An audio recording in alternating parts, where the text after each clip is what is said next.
Saludos amigos y amigas. En su espacio Al Filo de la Semana vamos a presentar un análisis que hacía el padre José María Tojeira sobre la realidad que vive la clase trabajadora en El Salvador y también sobre el informe presentado en mayo de este año por el Observatorio de Derechos Humanos de la UCA, entre otros temas que siguen teniendo vigencia. Al Filo de la Semana. Análisis de temas nacionales e internacionales con un enfoque diferente. José María Tojeira, Al Filo de la Semana.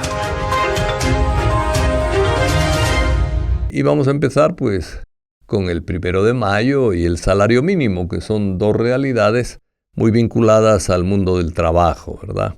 En el 1 de Mayo hubo la característica manifestación obrera. No fue una manifestación de todos unidos, sino con distintos grupos, distintos puntos de partida, incluso distintos en algún caso puntos de llegada. Es decir, la realidad que vive el trabajador es una realidad de despidos muy fuerte. Hay miedo en ese sentido y hay también reclamo. Es decir, la gente tiene derecho a la seguridad laboral, ¿verdad? Y eso con los trabajadores formales. Con los trabajadores informales hay diversas formas de maltrato, de falta de información. Es decir, les echan de los lugares donde trabajan y no les dicen cuál va a ser su futuro, ¿verdad? No se les apoya, a pesar de que son emprendedores, porque el vendedor informal es un pequeño emprendedor. Tampoco se les facilita formalizarse, ¿verdad? Es más difícil formalizarse para un pobre que seguir en el trabajo informal. Además es caro formalizarse, ¿verdad? Y a veces los tratan peor que a los ricos a la hora de formalizarse. Entonces, evidentemente, hay ahí en el mundo del trabajo un grave déficit en el país. El hecho de que casi la mitad de la población trabajadora en el país esté en el trabajo informal, que no tiene derecho a pensiones, no tiene derecho a un seguro de salud, etcétera. El hecho de que la gente esté ahí marca una deficiencia muy grande en el campo del trabajo, ¿verdad? Se ha subido el salario mínimo. Uno puede decir, bueno, es importante que se haya subido. Aquí hemos dicho en algunas ocasiones que el salario mínimo justo, universal, igual para todos, sería de $600. He visto que alguna gente lo dice también o lo ha dicho en estas manifestaciones del 1 de Mayo. No es despreciar una propuesta del 12%, es decir, es importante. A mí no me gusta esa división entre el trabajo del campo y el trabajo de la ciudad, cuya brecha se agranda cada vez más. Es decir, el salario en el campo, el mínimo, es muy inferior al de la ciudad. Y no solamente eso, sino que si subes el 12% a todos, pues el 12% de 460 es bastante más que el 12% a salarios de $300, ¿verdad? Es decir, ¿por qué? Digo, pues sí, porque cuando le das un porcentaje igual a cantidades diferentes, satisfaces siempre la cantidad más alta. Y eso de decir que el campesino no importa tanto porque tiene un palo de mangos ahí, puede comer fruta del campo, etc. Y hay hierbas, puede agarrar pito ahí para hacer su sopa. Y ese tipo de explicaciones que nos dan son explicaciones muy despectivas de la vida campesina, ¿verdad? Y muy ignorantes de la dureza de la vida campesina. Es decir, tienen derecho a tener salarios iguales que los salarios de la ciudad, ¿verdad?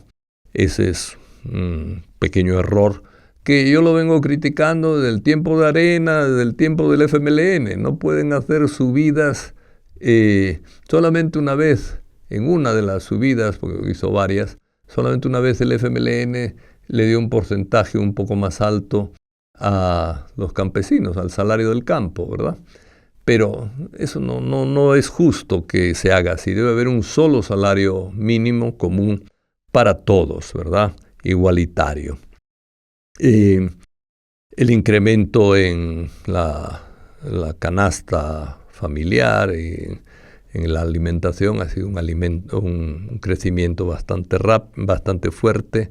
En ese sentido, bueno, el 12% va a ayudar a alguna gente, pero el tema de los $600 como salario mínimo en El Salvador, yo creo que queda pendiente, ¿verdad? Y es algo que siempre nos catalogan como país de desarrollo medio, pues entonces algo que se podría conseguir, ¿verdad? Es decir, ojalá se reflexione sobre este tema, es un tema importante. Y siempre en el 1 de mayo también a mí me parece que los trabajadores formales, que son los que más se manifiestan, ¿verdad?, debían también meter el tema de los trabajadores informales y los derechos de los trabajadores informales. De hecho, aquí hemos repetido varias veces y lo vamos a volver a repetir hoy y otros días, el convenio 189 de la OIT, de la Organización Internacional del Trabajo, que es el convenio que da los mismos derechos a las trabajadoras del hogar que al resto de trabajadores, que puedan hacer sindicatos, que puedan estar en el seguro social en las mismas condiciones que cualquier otro trabajador, etc. Por alguna razón que yo no entiendo, el gobierno de El Salvador, o el consejo también el consejo del salario mínimo, se han opuesto a firmar y ratificar el convenio 189 de la OIT, que da derechos a las trabajadoras del hogar. Es vergonzoso, es decir, yo no sé quiénes son los que se oponen, pero los empresarios, que todos tienen trabajadoras del hogar, deberían ser los más dispuestos. Si están las trabajadoras del hogar cuidando a sus hijos y enseñándoles a sus hijos a veces a amar y a respetar a sus papás, que casi nunca están en la casa por el trabajo. Entonces digo, ¿cómo es posible que haya empresarios que no quieran que sus trabajadoras puedan pertenecer a un sindicato, si quieren pertenecer, ¿verdad? Bueno, tienen derechos, hay que defenderlos. Y no solamente defenderlos desde aquí, desde la radio, desde las instituciones de derechos humanos, sino también desde la organización de los trabajadores y de los sindicatos, que deben saber que los derechos laborales son derechos universales, no solo de los trabajadores varones formales. Entonces, hay eso. También importante el informe del Observatorio Universitario de Derechos Humanos, ¿verdad?, de la UCA. El Observatorio Universitario de Derechos Humanos es un magnífico observatorio y un observatorio que investiga una serie de derechos. Se va ampliando poco a poco, no revisa todos los derechos, sería un trabajo muy fuerte, ¿verdad?, revisarlos todos, pero va revisando sobre todo los derechos vinculados a la vida, ¿verdad? Es decir, y dentro de estos derechos nos dice que durante el año 2024, que es el que han analizado y que han presentado el informe, la libertad personal fue el derecho más vulnerado, ¿verdad? Es decir, la libertad personal, tanto en las detenciones sin el adecuado proceso legal de detención, tanto en las retenciones en la cárcel de personas que deberían estar libres, etc. Pero es el derecho más violado por el Estado en estos momentos. Eso nos remite al tema del régimen de excepción, que es la causa de que se esté violando tan sistemáticamente el derecho a la libertad. Aquí hemos hablado varias veces que en la práctica se están violando distintos aspectos de los artículos 11, 12 y 13 de la Constitución. Yo a veces me pregunto por qué los abogados no insisten en el tema constitucional, ¿verdad? Es decir, hablan del debido proceso, etcétera, pero es decir, se está violando la Constitución. Yo creo que eso hay que decirlo, ¿verdad? Y hay que insistir en ello para que realmente se deje de actuar de una manera inconstitucional, ¿verdad? Que es realmente lo que está pasando, ¿verdad? Es decir, de las 83,000 personas que han sido capturadas, en su mayoría han sido capturados sin órdenes judiciales, ni respeto al debido proceso, ni respeto a la Constitución, como les decía, ¿verdad? También resaltan los casos entran dentro del derecho a la vida, los casos de violencia sexual contra niñas, niños y adolescentes, ¿verdad? También contra mujeres adultas, pero en menor cantidad, ¿verdad? Es decir, ha habido durante el año 468 casos más, ¿verdad? Es decir, pero formalizados, enjuiciados, etcétera, 468 casos de violencia sexual. Bueno, eso es mucho. Dicen que por cada caso denunciado hay 5 o 6 casos que no se denuncian. Es decir, ahí si multiplicamos vemos que es parte de una cultura machista que tenemos que cambiar y ciertamente perseguir a todos aquellos que ejerzan violencia sexual contra niños y niñas, ¿verdad? Es decir, y dentro del sistema judicial también hay toda una serie de violaciones de derechos humanos porque no se protegen los derechos de parte del sistema judicial, ¿verdad? Ha habido muchos menos casos de habeas corpus, es un derecho que tiene la gente a pedir razones de por qué está detenida una persona, etcétera. Hay muchos menos casos resueltos a lo largo del año y en general el sistema judicial interpreta el régimen de excepción de un modo abusivo, ¿verdad? Violando, como decía, artículos constitucionales. Esto es algo que hay que cambiar. Y quería también comentarles el derrumbe a Los Chorros para pasar rápidamente después a un tema mundial, ¿verdad? Es decir, miren, Los Chorros lo que vemos es que hay que prevenir cuando se construye. Cualquier cosa que se construye hay que prevenir el desastre, ¿verdad? En el país hay mucho deslizamiento de tierra, es más grave que los terremotos, en el sentido de que crean más muertes, son los deslizamientos de tierra, ¿verdad? Es decir, y además son muy habituales. Entonces, eso hay que prevenirlo. No se puede construir ni carreteras, ni viviendas sin prevenir deslizamientos de tierras. Las viviendas ciertamente tienen que estar en lugares seguros, no en laderas donde hay tierra suelta, porque en cualquier momento se los pueden llevar. Casi cada año tenemos algún caso de muertes por deslizamiento y a veces muertes numerosas, ¿verdad? Con deslizamientos. En la carretera Los Chorros vemos también, es decir, que no hubo la prevención adecuada. Y además hay un problema, es decir, como toda la construcción esa de la carretera esta, de la Panamericana, que bordea Los Chorros, ¿verdad? Está sujeta a reserva de información. Entonces la gente dice, bueno, reserva de información para construir una carretera, ¿por qué?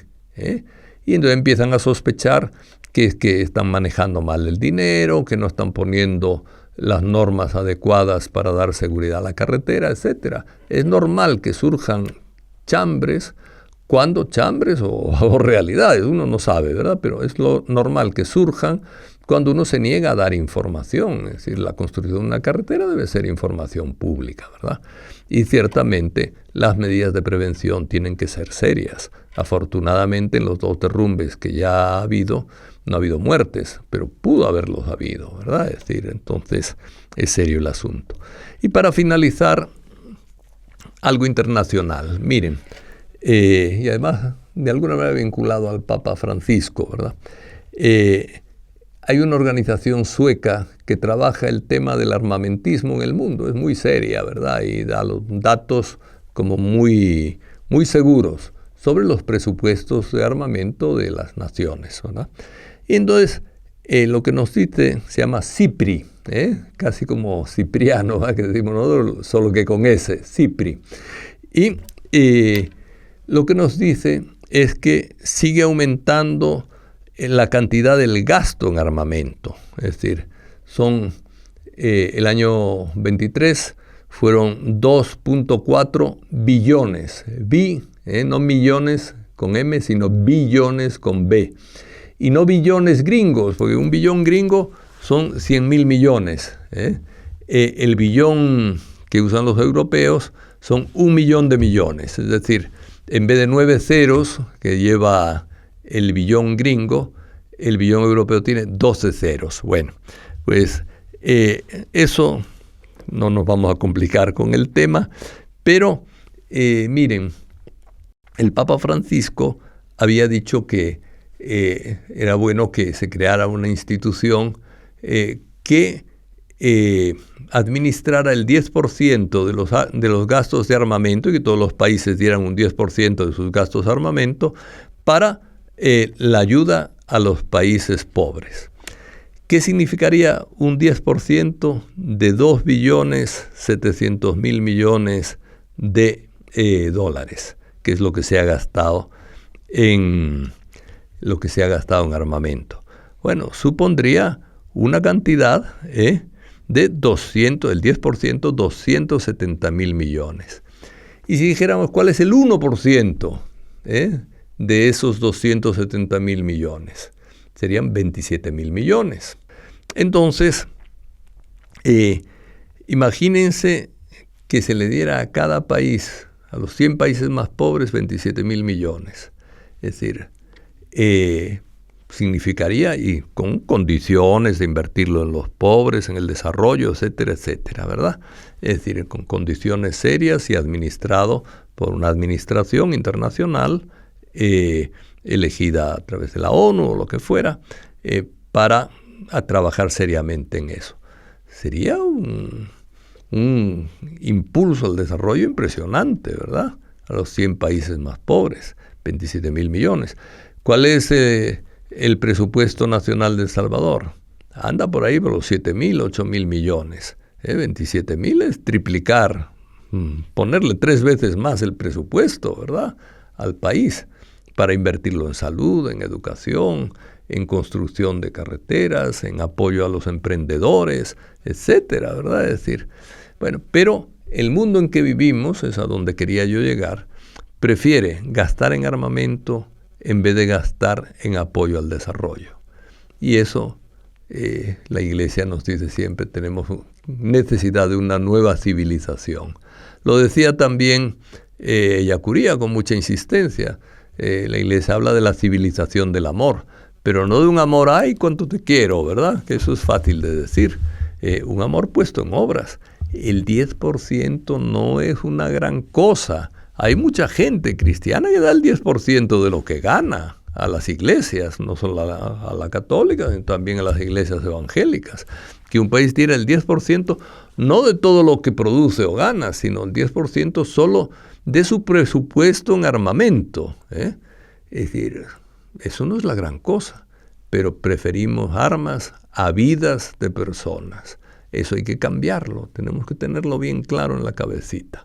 Bueno, hasta aquí llegamos hoy, no quiero alargarme más, pero ese dato sí me parecía importante, de tipo internacional y de cambio de cultura internacional y también dentro de nuestros países, que debemos tener siempre en cuenta.